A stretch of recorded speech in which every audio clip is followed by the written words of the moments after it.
Hello, class! Today we're going to discuss circular motion.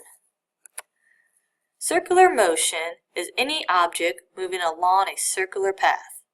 For now, we're going to assume the velocity of the object moving along the circular path is constant, meaning the velocity does not change. The direction of the velocity at an instant is tangent to the circular path. This is observed in the figure below at V1 and V2. In this class, I'm not going to derive the following equation. You're going to have to trust me that the radial acceleration, or also known as centripetal acceleration, always points towards the center of the circle. And the equation for radial acceleration is equal to v squared over r. V stands for the constant velocity the object is traveling at around the circular path, and r stands for the radius of the circular path that the object is traveling around.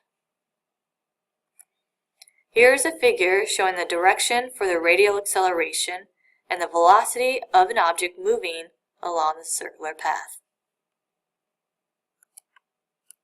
Now, let's bring back your favorite equation, Newton's second law, which states sum of the forces equals mass times acceleration.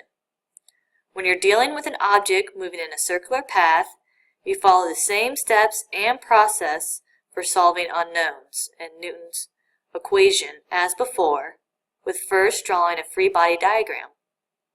The only major difference is to replace the acceleration with radial acceleration, where you may need to use the definition for radial acceleration, which is v squared over r. One thing I really want to emphasize is in order for an object to move in a circular path, there must be a force to cause that object to move in a circular path. That force comes in many forms, like tension, which can be created by tying an object on a rope and then swinging this object around in circles, as seen as the figure below.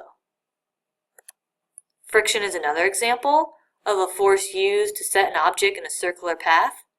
A good example is a car using the friction of the road to make turns.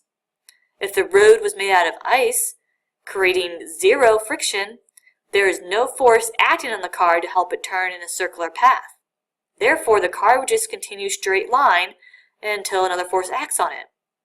Another example is gravitation, right, which forces satellites to move around in a circular path around the Earth.